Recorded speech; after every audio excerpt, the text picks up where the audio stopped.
അസ്സലാമലൈക്കും. ഇന്നത്തെ റെസിപ്പി കാട റോസ്റ്റ് ആണ്.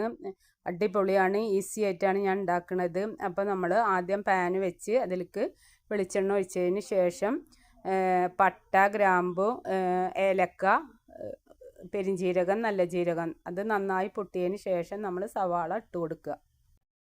സവാള വഴറ്റിയതിന് ശേഷം ബ്രൗൺ കളർ ആവരുത്. സവാള വഴറ്റിയതിന് ശേഷം നന്നായി വഴറ്റുക, പക്ഷേ ബ്രൗൺ കളർ ആവണ്ട. അതിനുശേഷം നമ്മൾ ഇഞ്ചി പച്ചമുളക് പേസ്റ്റ് ഇട്ട് കൊടുക്കുക. പിന്നെ ഞാൻ തക്കാളി ഇന്ന് പുഴുങ്ങിയിട്ടാണ് ഉണ്ടാക്കിയിട്ടുള്ളത്. തക്കാളി പുഴുങ്ങിയിട്ടുണ്ടെങ്കിൽ ആ പച്ചച്ചവൊക്കെ മാറും. സൂപ്പറാണ്. തക്കാളി പുഴുങ്ങിയിട്ട് നിങ്ങൾ കറി വെച്ച് നോക്കുക, അടിപൊളിയാണ്. 4 തക്കാളി എടുത്തിട്ടുണ്ട്, 5 സവാള എടുത്തിട്ടുണ്ട്, 3 പച്ചമുളക്.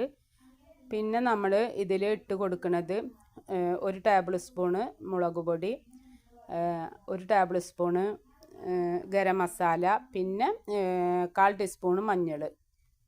ഇതിലേക്ക് ഞാൻ മല്ലിപ്പൊടി ഉപയോഗിച്ചിട്ടില്ല കേട്ടോ. സൂപ്പറാണ്. ഇങ്ങനെ നിങ്ങൾ റോസ്റ്റ്, അതുപോലെ തന്നെ മുട്ട റോസ്റ്റ് ഇങ്ങനെ ചെയ്താലും അടിപൊളിയാണ്. എന്നിട്ട് ഉപ്പിട്ടതിന് ശേഷം നമ്മൾ കുറച്ച് മല്ലിയില ഇടുക, വേപ്പില ഇടുക. എന്നിട്ട് നമ്മൾ തിളച്ച വെള്ളമാണ് ഇട്ട് അതിലേക്ക് ഒഴിക്കുന്നത്. എന്നിട്ട് അത് കുറുകി വരുമ്പോൾ നമ്മൾ കാടമുട്ട തൊലി കളഞ്ഞിട്ട് അതിലേക്ക് ഇട്ട് കൊടുക്കുക.